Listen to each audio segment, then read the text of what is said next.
റാണിയില്ലെങ്കിൽ ഇവിടെ ഒരു പ്രവേശന കോടനുണ്ടോ? ഇതിപ്പോ ഒരു 2000 ആണ്ടിന്റെ അടുത്ത് 95-2000 ഇടയ്ക്കാണ് ഞാൻ ആദ്യം ഒരു മോഡിഫിക്കേഷൻ ഇത് കൊണ്ടുവന്നത്. ഇത് കൊണ്ടുവന്ന് വേറെ ഒന്നും കൊണ്ടല്ല, ഒന്ന് നമുക്ക് ട്രാൻസ്പോർട്ട് എളുപ്പമാണ്. ഇത് നമുക്ക് കവർ ചെയ്ത് കഴിഞ്ഞാൽ നമുക്ക് ഇപ്പോൾ എവിടെയോ ഞങ്ങൾ കൊറിയർ അയച്ചു വിടാം, കുറേ ഫണ്ടായി. അതുപോലെ തന്നെ ഒരു കുപ്പിയിലോട്ട് ഈച്ച കടിക്കാതൊന്നും കയറ്റണമെന്നുണ്ടെങ്കിൽ ഇതുകൊണ്ട് നമുക്ക് വളരെ എളുപ്പമാണ്. അപ്പോൾ അങ്ങനെ ചില കാര്യത്തിന് വേണ്ടി അത് ഉണ്ടാക്കിയതാണ്. അല്ലാതെ അത് പിടിച്ചു വെക്കുന്ന നമുക്ക് വളരെ കാര്യമുണ്ട്. പിന്നെ കറപ്പിനോട് ആകാശം കൂടുമ്പോൾ അപ്പോൾ ഈ കയറുന്ന പ്രവേശന കോടതി എങ്ങനെയായാലും അത് വെർട്ടിക്കലായിട്ട് നേരെ താഴേക്ക് ഇങ്ങനെ ഷട്ടർ ഇട്ട മാറ്റി അടുത്ത് വരികയാണെങ്കിൽ അതിനുള്ളിൽ റാണിയില്ല.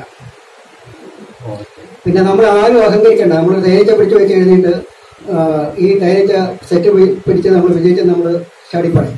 അപ്പം ഞാൻ പിടിച്ചു വെച്ചിട്ട് അല്ലെങ്കിൽ പിരിച്ചു വെച്ചിട്ട് 5 മാസം കഴിഞ്ഞു, അതുകൊണ്ട് സെറ്റ് റെഡിയായി, ചാനുണ്ട്, പൂമ്പൊടിയുണ്ട്, മുട്ടയുണ്ടെന്ന് പറയും. പക്ഷെ 9 മാസം കഴിയാതെ തേനീച്ച വിജയിച്ചു വെച്ചോന്ന് അറിയത്തില്ലാത്തവർക്ക് അറിയാൻ കഴിയില്ല.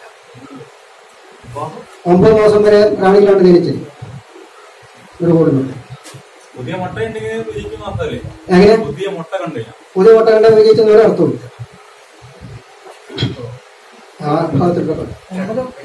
അങ്ങനെ റാണി ഇല്ലാത്തതാണെങ്കിൽ നമുക്ക് വേറെ റാണി കൊടുക്കാൻ പറ്റും. അതെല്ലാം ചെയ്യാൻ പറ്റും. പക്ഷെ നമ്മൾ വിജയിച്ചെന്ന് നമ്മൾ അഹങ്കരിക്കും. പക്ഷെ വെറുതെ, കാരണം ഷട്ടർ ഇട്ട മാതിരി ഇതിന്റെ വാതിലിങ്ങനെ അടച്ചു കൊണ്ടുവരികയാണെങ്കിൽ, അപ്പോൾ ദ്വാരം കുറഞ്ഞു വരികയാണെങ്കിൽ ഇതിന്റെ അകത്ത് റാണിയില്ല. പിന്നെ ഇങ്ങനെ കൂമ്പനായിട്ട് വന്നു കഴിഞ്ഞിട്ട് ഒരു ഈച്ചയ്ക്ക് മാത്രം പറഞ്ഞോളൂ കൊത്തുണ്ടെങ്കിൽ വേലക്കാർ ഈച്ച തീരും, റാണിയുണ്ട്. അങ്ങനെ വരും. റാണിയുള്ള അവസ്ഥയില്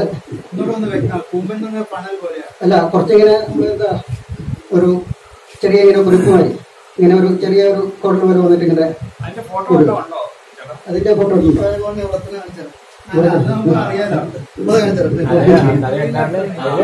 റാണിയില്ല. അത് പ്രാക്ടിക്കലി കാണിക്കാം. അപ്പോ നമ്മൾ കുറെ ധാരണകൾ നമ്മൾ മാറ്റി വെക്കണം. അതിന്റെ നമ്മൾ അടിസ്ഥാനമായിട്ട് വരുന്നില്ല, നമ്മൾ പറഞ്ഞു വരുന്നുള്ളൂ. കുറച്ച് നല്ലതാണ്. നമുക്ക് തേനീച്ച വളർത്തൽ, ചെറുതേനീച്ച വളർത്തല് വ്യക്തമായിട്ട് നമ്മൾ ഒരു അടിസ്ഥാനമായിട്ട് തുടങ്ങുകയാണെങ്കിൽ 2 ദിവസം ഫുള്ള് ക്ലാസ് എടുക്കണം. അത് കഴിഞ്ഞ ശേഷം പിന്നെ അതിന്റെ നിർമ്മാണത്തിന്റെ ടെക്നിക്കുകൾ അല്ലെങ്കിൽ അതിന്റെ ആവശ്യകതയെ പറ്റി എല്ലാത്തിനും ഒരേ ആവശ്യകതയല്ല. നമുക്ക് എന്താ പറയുക, ഇതിന് നമ്മളൊരു 1000 സ്ക്വയർ സെന്റിമീറ്റർ സ്പേസ് വേണം ഒരു തേനീച്ച കൂടുന്ന. അല്ലെങ്കിൽ 1960 പറയും. 1960 പറയുന്നതിന്റെ കണക്കെന്താണെന്നറിയാം.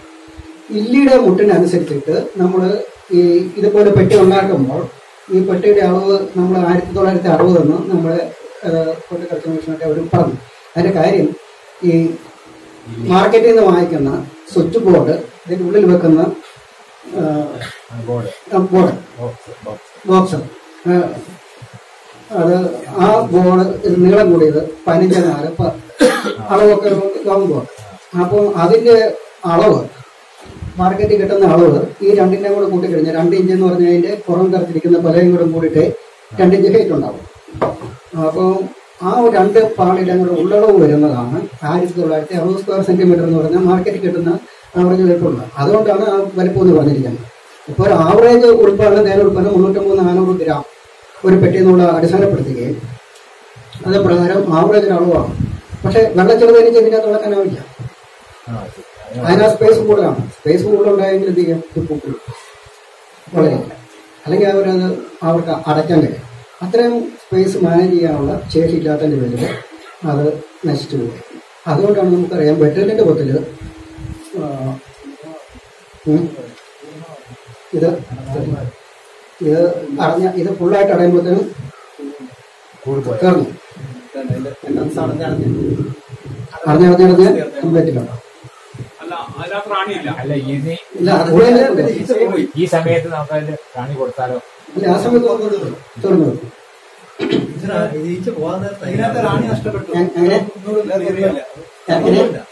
ഇതിന്റെ അകത്ത് വെച്ചിരുന്ന സമയത്ത് റാണി ഉണ്ടായിരുന്നില്ല. ഇനി റാണി കൊടുത്താൽ ഇനി അതിന്റെ സമയം കഴിഞ്ഞു പോയി. അതിന്റെ പീരീഡ് കഴിഞ്ഞു കഴിഞ്ഞാൽ പിന്നെ രക്ഷപ്പെടില്ല. പിന്നെ ഇതുപോലെ രീതിയിലും പറ്റും. ഉണ്ടോന്ന് അറിയത്തില്ല. ഉണ്ടോ? തീർന്നു. അടച്ചില്ല, കംപ്ലീറ്റ് അടച്ചില്ല. വെച്ചിട്ട് പുഴുവാക്കി വേറെ ശലഭങ്ങൾ വന്നിട്ട് വേറൊരു ഈച്ച ഉണ്ടാവും, വന്നിട്ട് മുട്ട ഇട്ടിട്ട് പുഴുക്കളാക്കി. എങ്ങനെ പഴയിച്ച അതിന് ഒരു ചെറുതേനീച്ച പോലെ ഇരിക്കുന്ന കുറച്ച് വലുപ്പം കൂടിയ ഒരു ഈച്ചയാണ് വന്നിട്ട് മുട്ടയിടും. അപ്പൊ ഈ 9 മാസം ആകുമ്പോഴത്തേക്ക് വരെ റാണി ഇല്ലായിരുന്നു കഴിഞ്ഞാൽ അത് പോകും അല്ലേ? നശിച്ചു പോകും. ഈ രണ്ട് തരത്തിൽ ഇത് വ്യാഖ്യാനിക്കാം. അത് എത്ര കാലാവധി? 9 മാസമാണ് പരമാവധി. പരമാവധി. അതിന്റെ കാരണമുണ്ട്. അത് ഇത് പലയിടത്തും ചരിത്രത്തിൽ എഴുതി വെച്ചിരിക്കുന്നു. നമ്മുടെ നാടൻ തേനീച്ച മാതിരി റാണിയെ ഇല്ലാതെ ഇരുന്ന് കഴിഞ്ഞാൽ അതിൻ്റെ അകത്ത് ഭാഗത്തോട്ട് കുറേയെല്ലാം തേനീച്ചറിയാവുന്നതുകൊണ്ടാണ് ഞാൻ ഇടയ്ക്ക് ഇങ്ങനെ പറയുന്നത്.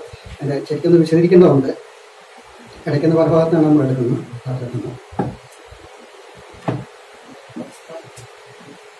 വെള്ളമായി ഇല്ല, വെള്ളമായി മുട്ട ചെയ്യുന്ന അത് അടയ്ക്കാൻ തുടങ്ങുന്നത് നമുക്ക് മനസ്സിലാക്കാം. അങ്ങനെ വരുമ്പോ അത് അന്ന് വരെ അങ്ങ് എത്തി നിൽക്കേണ്ടതാണ് ഞാൻ പറയുന്നത്. അതുകൊണ്ട് നമുക്ക് അറിയാമെങ്കിൽ പറ്റി അറിയാമെങ്കിൽ എന്ത് ചെയ്യുക, നമ്മൾ പിന്നെ നമ്മൾ പിടിച്ചു വെച്ച് 2 ആഴ്ചക്കുള്ളിൽ നമ്മൾ പോകുമ്പോൾ പറ്റി തർക്കമൊന്നും വേണ്ട. അല്ലാതെ തന്നെ നമുക്കറിയാം അതിന്റെ അകത്ത് ഇല്ല. ആ സമയത്ത് റാണി വേറെ സപ്ലൈ ചെയ്യണം. അത് അതിന്റെ വഴികളൊന്നും അറിയില്ല, അതിന്റെ കാരണങ്ങളുണ്ട്. ഞാൻ നമ്മുടെ ഈ മരളിൽ കുത്തെടുക്കുന്ന നമ്മളെ എണ്ണത്തെ പറ്റി ഒന്ന് പറഞ്ഞു കഴിഞ്ഞപ്പോൾ ഞാൻ ഇത് ഒന്ന് സൂചിപ്പിക്കാനാണ്. ഇതിന് വണ്ണം കുറഞ്ഞ നേരത്തിൽ പല ഇനം തേനീച്ച, ഈ ഇനങ്ങളെല്ലാം ഒരു മരത്തെ തന്നെ കാണും. അപ്പോൾ തേനീച്ചയുടെ ഇനങ്ങൾ കുറെ ഉണ്ട്, അത് പല വലുപ്പമാണ് ഈച്ചയ്ക്ക്. അതുകൊണ്ട് തന്നെ നിശ്ചിതമായിട്ടുള്ള അളവ് ഈ പെട്ടിക്കില്ല. നമ്മളതിനെ വാശി പിടിക്കാനും പാടില്ല. ചെറിയാനും ഈച്ചയ്ക്ക് ചെറിയാനും പറ്റുവാണെങ്കിൽ കൊടുക്കണം. പിന്നെ എൻ്റെ അടുത്തൊരു പെട്ടിയുണ്ട്, ഇത് നമ്മുടെ നാടൻ തേനീച്ചയുടെ കാറ്റഗറി ബോക്സ് എന്ന് പറയും. 4 ഫ്രെയിം ഇടാവുന്ന പെട്ടിയാണ്. ഡിവിഷൻ ചെയ്യുമ്പോൾ കാണുമ്പോൾ തന്നെ പണ്ട് കാലത്ത് നമ്മൾ 8 ഫ്രെയിമിൻ്റെ പെട്ടിയാണ്. അത്ര നല്ല കനമുള്ള പെട്ടി വെയിറ്റ് എടുത്തുകൊണ്ട് പോകാൻ ബുദ്ധിമുട്ടായതുകൊണ്ട് ഇങ്ങനെ ഡിവിഷൻ ബോക്സുകൾ ഒരുപാടുണ്ടാകും. ഈ ഡിവിഷൻ ബോക്സിൻ്റെ അകത്ത് അതൊരു ചന്ദന വയമ്പെന്ന് പറയുന്ന അകിലിൻ്റെ വർഗത്തിൽപ്പെട്ട വെയിറ്റ് കുറഞ്ഞ മരമാണ്. അപ്പോൾ ആ മരത്തിനുള്ളിൽ ചെറുതേനീച്ചെടുത്ത് വെച്ചാണ്, കാട്ടിലെ മയിലുള്ളിൽ നിന്ന് എടുത്ത് വെച്ചാണ്. ഇപ്പോൾ ഏകദേശം എനിക്ക് തോന്നുന്നത് 38 വർഷത്തോളം കഴിഞ്ഞിരിക്കും. പക്ഷേ ഒരു നല്ല കൊല്ലങ്ങളിൽ ചില സമയത്ത് ഡിവിഷൻ ചെയ്താലും 6 കിലോ താൻ കിട്ടും. അല്ലാത്തപ്പോൾ 1 ലിറ്റർ വരെ താൻ ചില കൊല്ലം കിട്ടാറുണ്ട്. പെട്ടിയാണ് ഒരുപാടായി കഴിയുമ്പോൾ തേൻ്റെ എണ്ണം കുറയും, അതിൻ്റെ സ്രോതസ് കുറയും. നല്ല സ്ഥലത്ത് വെച്ചാൽ ഇപ്പോൾ 1 ലിറ്റർ തന്നെ അതിനുണ്ടാകും. അധികം സെറ്റ് ചെയ്യുന്ന പ്രവണതയില്ല. അത് പ്രത്യേക രീതിയിലാണ് അതിൻ്റെ കൂട് തറക്കുന്നത്. നമ്മൾ മുകളിൽ തറക്കില്ല, അടിഭാഗം മാത്രം അടിപ്പല തറന്നിട്ടാണ് സൈഡിൽ നിന്നാണ് തേൻ എടുക്കുന്നത്. തേൻ എടുക്കുമ്പോഴും 1/2 കിലോ തേൻ അവിടെ സ്റ്റോക്ക് ചെയ്തിട്ട് മാത്രമേ ബാക്കി തേൻ എടുക്കാവൂ. അപ്പം അങ്ങനെ അതിന് നമ്മളിപ്പോൾ 1900 അല്ലെങ്കിൽ 2000 അല്ലെങ്കിൽ 2000 സ്ക്വയർ സെന്റിമീറ്റർ എന്ന് പറയുമ്പോൾ പെട്ടവർക്ക് ആൾക്കാർക്ക് പിടികിട്ടില്ല. 2 ലിറ്റർ എന്ന് പറഞ്ഞു കഴിഞ്ഞാൽ പെട്ടെന്ന് നമുക്ക് പിടികിട്ടും അല്ലേ?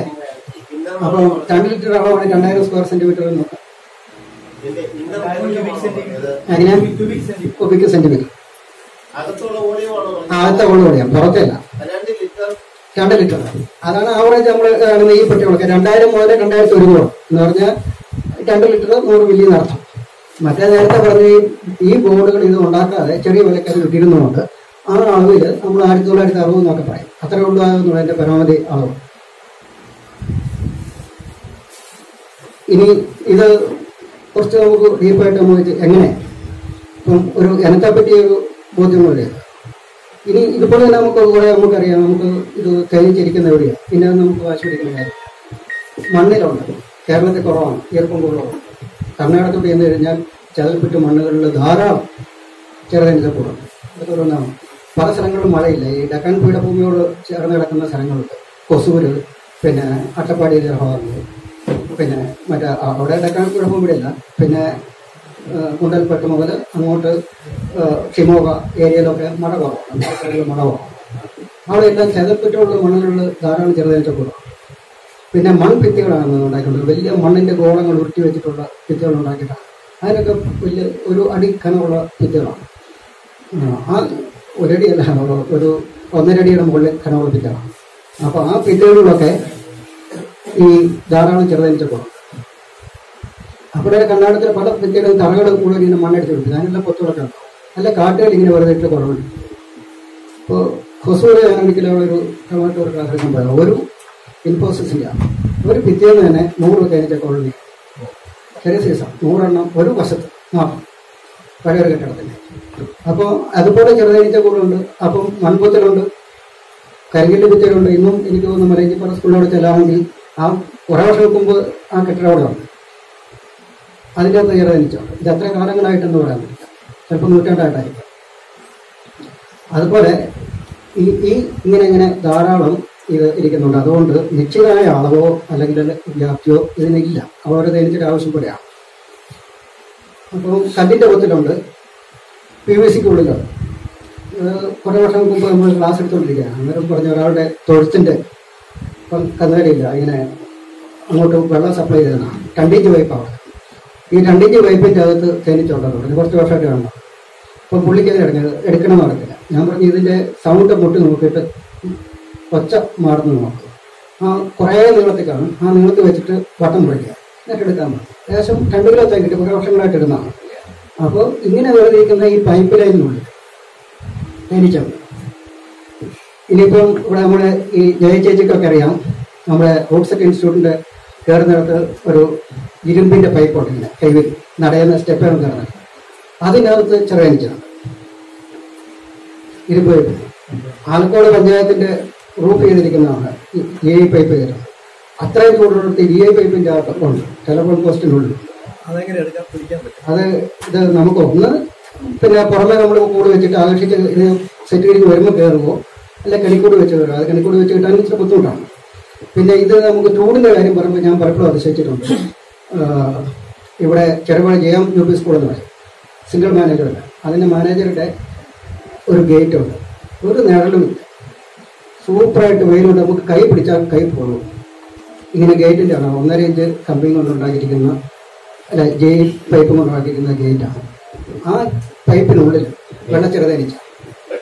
അപ്പോൾ ഈ വെള്ളച്ചെറുതേനീച്ചയ്ക്ക് തണുപ്പൊട്ടും പറ്റില്ല. ശകലം വെള്ളം തട്ടിയാൽ ഇവർ ചത്തും.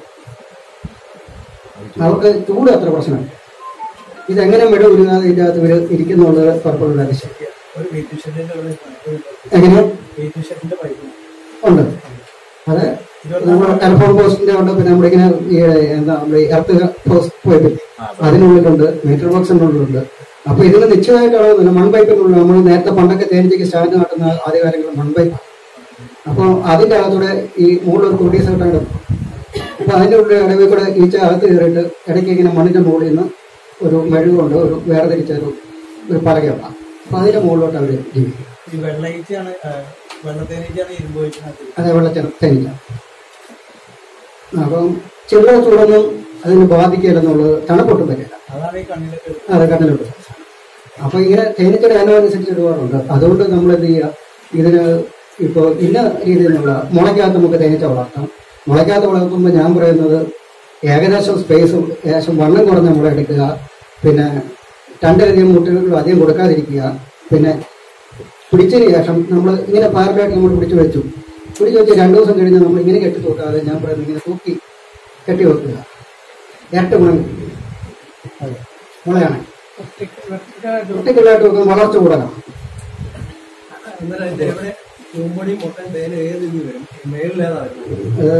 രണ്ട് തരത്തിലുണ്ടാകാറുണ്ട്.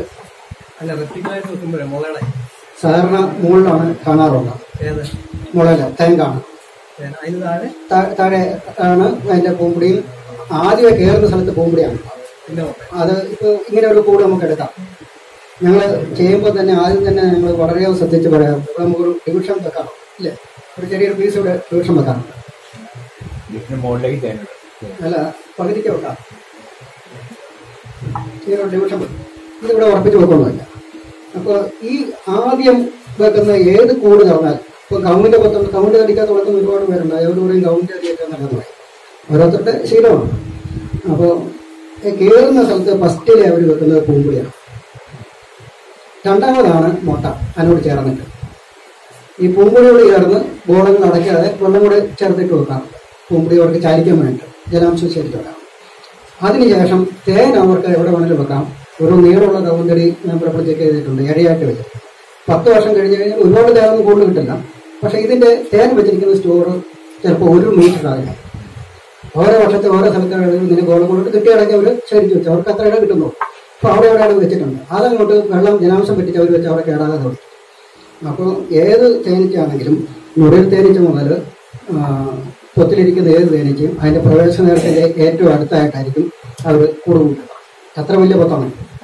മതിലായാലും പിന്നെ വലിയ മരത്തിൻ്റെ പൊത്തായാലും പിന്നെ പാറയുടെ പൊത്തായാലും മുറിയിൽ തേനീച്ചയായാലും ചെറുതേനീച്ചയായാലും. കാരണം അന്തരീക്ഷത്തിൽ നിന്ന് ഇവർ പറന്ന് പുറന്ന് തേനും കൊണ്ടുവന്നതിന് ശേഷം ഇവർ പറന്ന് അകത്തോട്ട് അവർക്ക് പോകാൻ പറ്റില്ല, നടന്ന് എത്തിയിട്ടു.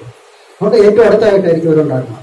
അത് ആദ്യം ഉണ്ടാക്കുന്ന സ്ഥലത്ത് ഏറ്റവും ഫസ്റ്റിലെ അവരുടെ സ്റ്റേജിൽ എന്ത് ചെയ്യുക, പൂമ്പൊടി വെക്കുക. അവർക്ക് ലോഡ് ഏറ്റവും കൂടുതൽ കൊണ്ടുവരുന്നത് എപ്പോഴും ആവശ്യമുള്ള പൂമ്പൊടിയാണ്. അതിനോട് ചേർന്ന് അവർ മുട്ട വെക്കും. തേൻ നമുക്കെന്ന് വെച്ച് കഴിഞ്ഞാൽ അവർക്ക് ആവശ്യമുള്ള തേൻ പൂമ്പൊടിയുടെ അടുത്ത് തന്നെ സ്റ്റോർ ചെയ്യും. അപ്പം ബാക്കിയുള്ളത് നമ്മൾ ഗോഡൗണിൽ പത്തായത്തിൽ നമ്മൾ ധാന്യങ്ങൾ സൂക്ഷിച്ചു വെക്കാറുണ്ട്. നമ്മൾ വെർട്ടിക്കലായിട്ട് വെക്കുന്നല്ലോ, ഈ കൂട് നമ്മൾ വെർട്ടിക്കലായിട്ട് തൂക്കി അങ്ങനെ നല്ലതാണ്. ആരും ഒന്നും ചെയ്യുന്നില്ലല്ലോ. നമ്മൾ സ്റ്റാൻഡിൽ അല്ലെങ്കിൽ സമാന്തരമായിട്ട് കെട്ടി തൂക്കാലും സാധാരണ ചെയ്യുന്നുണ്ട്, തിരിച്ച് ചെയ്യാറുണ്ട്, വെർട്ടിക്കലായിട്ട് ചെയ്യാറുണ്ട്, ചെയ്യുന്നുണ്ട്. അതാണ് കുറച്ചുകൂടി നല്ലത്. അത് ചില തേനീച്ചയ്ക്ക് നല്ലതാണ്. ഇത് പല സ്വഭാവം കാണിക്കുന്നത്. ഇത് ഒരു തേനീച്ചയ്ക്ക് ചിരട്ടയ്ക്കകത്ത് ഞാൻ വെച്ചു, അടിയിൽ വെച്ചു, വലിയ ഇരട്ടായിരുന്നു, 1.5 ലിറ്റർ കൊടുത്തു, വലിയ ഇരട്ട. അപ്പോൾ അവന് എങ്ങനെ വെച്ചാലും അതിന് മുകളിലൊരു ലേവർ മുട്ട വെക്കും. താഴത്തെ PVC-ക്കകത്ത് ഒരേ സ്വഭാവം കാണിക്കണ്ടേ. ഇത് ഇല്ലിയുടെ ഒരു തത്വത്തിൽ വെർട്ടിക്കലായിട്ട് വെക്കാൻ വേണ്ടിയിട്ടുള്ള ഒരു ശ്രമത്തിലാണ് ഈ റോഡിന്റെ രൂപകൽപ്പന. ഈ രൂപകൽപ്പന ചെയ്തത് വെർട്ടിക്കലായിട്ട് വെക്കാൻ എളുപ്പമുണ്ട്. നമുക്ക് ഇത് എന്തിൻ്റെ അകത്ത് വളർത്താലും ഞാൻ പറയുള്ളൂ, മണ്ഡലത്തിൻ്റെ അകത്ത് വെച്ചാൽ അതിൻ്റെ അകത്ത് ഉണ്ടാവും. കടലാസില കട്ടിയായിട്ട് ചുറ്റിയിട്ട് അതിന്റെ മുകളിലോട്ട് പശ കയറ്റി തൊട്ടിക്കുകയാണെങ്കിൽ കടലാസ് കൂടിന്റെ അകത്തുണ്ടാവും. പാള വെച്ചിട്ട് അതിന് വെച്ചാലും ഉണ്ടാവും. ഇരുട്ട് പാടില്ല, ഇരുട്ട് വേണം, വെളിച്ചം കിടക്കാം.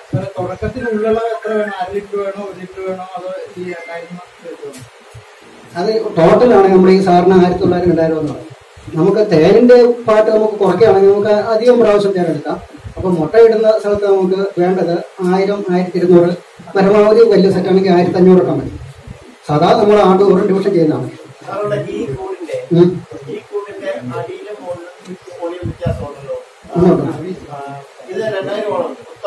ഇതിന് 2000 കൊടുത്തിട്ടില്ല. ഇതിന്റെ 2000-ന്റെ ഉണ്ട്, 2100-ന്റെ ഒക്കെ ഉണ്ട്, ഈ മോഡലിലുണ്ട്. ഇത് നമ്മൾ സാറിന് കൊടുത്തിരിക്കുന്നത് താഴത്തെ 1100-ന്റെ അടുത്തുള്ള സ്പേസ് ആയിരിക്കും. ഇപ്പൊ മുകളിലോട്ട് നമ്മളൊരു 500 600 ഒക്കെ 600 മില്ലിയൊക്കെ 600 സ്ക്വയർ ക്യൂബിക് സെന്റിമീറ്ററാണ് നമ്മൾ കൊടുത്തത്. സാധാ ഗതിയിൽ നമ്മൾ കൂടുതലായിട്ട് വളർത്തുമ്പോൾ നമുക്ക് 1000 മുതൽ 1200 വരെ ആവശ്യമുണ്ട്, സാധാ തേനീച്ചയ്ക്ക് ആവശ്യമുണ്ട്. പിന്നെ അപൂർവം നമ്മൾ പറഞ്ഞല്ലോ ചെറിയ സെറ്റുകൾ, ചില സെറ്റുകളുണ്ട് വരും. അത് നമുക്ക് ദീർഘകാലം വളർത്തിയും കൂടുതൽ തേൻ കിട്ടുന്ന സെറ്റുകളാണെങ്കിൽ നമുക്ക് അതിനെ ചെറുതാക്കാതെ എടുത്തു വെച്ച് കഴിഞ്ഞാൽ കൂടുതൽ തേൻ കിട്ടും. ശരാശരി നമുക്ക് വളർച്ചയ്ക്ക് വരുന്ന ഒരു അളവാണ് ഇങ്ങനെ 1500 600 ഇറങ്ങിയാൽ 2100 സ്ക്വയർ സെന്റിമീറ്റർ വരെയാണ് ആവറേജ് എടുക്കുന്നത്. അത്ര ഇവിടെ നമുക്ക് വളർച്ച കിട്ടുന്നുള്ളൂ കൂടുതലായിട്ട്. അതുകൊണ്ടാണ്. അപ്പം പ്രകൃതിയിൽ കാണുന്ന എങ്ങനെയാണ് ഇത് കരത്തിലുണ്ടാകാം. ഒരിക്കലും ഒരു RPS ക്ലാസ് എടുക്കാൻ പറ്റും. അപ്പം RPS ധാരാളം ഇവിടെ റബ്ബർ കൊണ്ട് ഇങ്ങനെ ക്ലാസ് നടന്നുകൊണ്ടിരിക്കും. ചെറുതേനീച്ചകൾ വേണമെന്ന് പറഞ്ഞു കൊടുക്കാൻ ചെയ്ത് കഴിഞ്ഞപ്പോൾ അവിടുത്തെ പ്രസിഡന്റ് പറഞ്ഞു, ഞാൻ പറഞ്ഞ എവിടെയെങ്കിലും പിടിച്ചു കാണിക്കാണ്, നേരം പുള്ളിയുടെ വീട്ടിൽ തന്നെയുണ്ട്. നേരം പറഞ്ഞൊരു വലിയ കലത്തിലാണ് ഉണ്ടെന്ന് പറഞ്ഞു. ഞാൻ പറഞ്ഞ് കലത്തിന്റെ ഒന്നും പറയണ്ട, തേനീച്ച ഉണ്ടെന്നുള്ളത് മാത്രം പറഞ്ഞാൽ ഞാനത് തറക്കുന്നതിന് മുമ്പ് തന്നെ അതിന്റെ അവസ്ഥ പറയാം എന്ന് പറഞ്ഞു. അപ്പോൾ അവിടെ ചെന്ന് കഴിഞ്ഞപ്പോൾ ഇത് കലം കാണിച്ചു. പുള്ളി തിരിച്ചു മറിച്ചില്ല നോക്കിയിട്ട് ഇതിൻ്റെ അകത്ത് കാണുന്നില്ല. എന്നിട്ട് ഇതിൻ്റെ അകത്ത് നേരത്തെ ഉണ്ടായിരുന്നു, ഞാൻ ഒരാഴ്ച മുമ്പ് കണ്ടതാണ്. കലം തറക്കാൻ പറഞ്ഞു, കടന്നു. പുള്ളി അതിൻ്റെ അകത്തൊന്നുമില്ലെന്ന് പറഞ്ഞു. ഞാൻ പറഞ്ഞു തേനീച്ചുണ്ട്. അപ്പോൾ പറഞ്ഞത് തന്നെ ഞാൻ പറഞ്ഞു ഇതാണ് സംഭവം, ഇതിൻ്റെ അകത്ത് തേനീച്ചുണ്ട്. പുള്ളി പറഞ്ഞു അതിൻ്റെ അകത്ത് നേരത്തെ ഉണ്ടായിരുന്നു, ഇപ്പോഴില്ല. അപ്പോൾ തുറന്നു നോക്കുമ്പോൾ ഒന്നും കാണുന്നില്ല. ഒരു സൈഡിൽ ഞാനിങ്ങോട്ട് കൈ കടത്തിയിട്ട് ഒരു പാടയുണ്ടാക്കി പൊളിച്ചും കാണിച്ചു.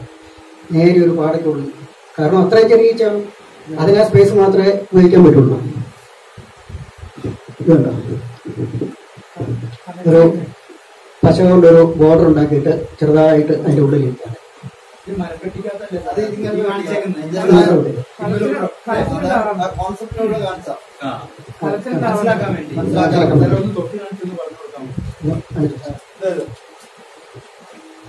ഇതിങ്ങനെയുള്ള ഒരു കൂട്ടിലാണ്.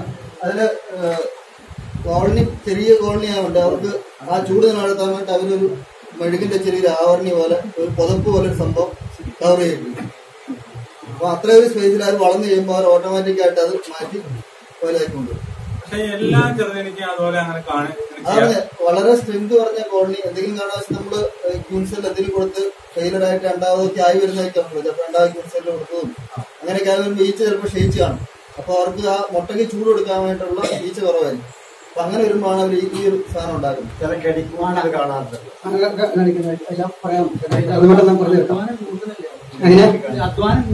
അല്ല, അവർക്ക് ചൂട് കിട്ടണമല്ലോ, നശിച്ചു പോകാതിരിക്കാൻ വേണ്ട. ഒരു 1 തേനീച്ചപ്പെട്ടിക്കുള്ളില്, മുടിൽ തേനീച്ചപ്പെട്ടിക്കുള്ളില് 6 ഫ്രെയിമുള്ളതിനകത്ത് 8 ഫ്രെയിമിനകത്ത് ഈച്ച ഒന്ന് കാരണം. അപ്പം കയറിയാൽ അവർ ചെയ്യുന്നത് കഴിഞ്ഞാൽ ഒരു 2 ഫ്രെയിം ഇരിക്കുന്ന ഇടം മാത്രം അവർക്ക് ആവശ്യമുള്ളൂ. അതിൽ കൂടുതലിരുന്നവർ നശിച്ചു. അവിടെ അവരൊരു മറ ഉണ്ടാക്കും, എന്നിട്ട് ഫ്രെയിം കൂട്ടിയിട്ട് മുകളിലോട്ടൊരു മറ ഉണ്ടാക്കും. അത് കഴിഞ്ഞിട്ട് ഈ മറ നോപ്പിച്ചുകൊണ്ട് മുകളിൽ അവർ തേനാക്കും. ഇപ്പോൾ ഇവിടെ നമ്മൾ കുറ്റ്യാടിയിൽ പോസ്റ്റ് മാസ്റ്റർ അവിടെ ഞങ്ങൾ ജാതികൃഷി നല്ലൊരു വളർത്തായിരുന്നു. അപ്പം അദ്ദേഹത്തിൻ്റെ അടുത്ത് നിന്ന് കഴിഞ്ഞപ്പോൾ ഒരു വനതേനപ്പെട്ടിയിൽ കുറവ് വർഷമായതാണ്. ഏകദേശം 4 കിലോ തേനാണ് അതിൻ്റെ അകത്ത് കിട്ടിയത്. അപ്പോൾ ഇത് ആദ്യം ഒരു മറ വെച്ചു, പിന്നെ മറ തുറന്ന് അപ്പുറം കയറി മുകളിലോട്ട് തേൻ.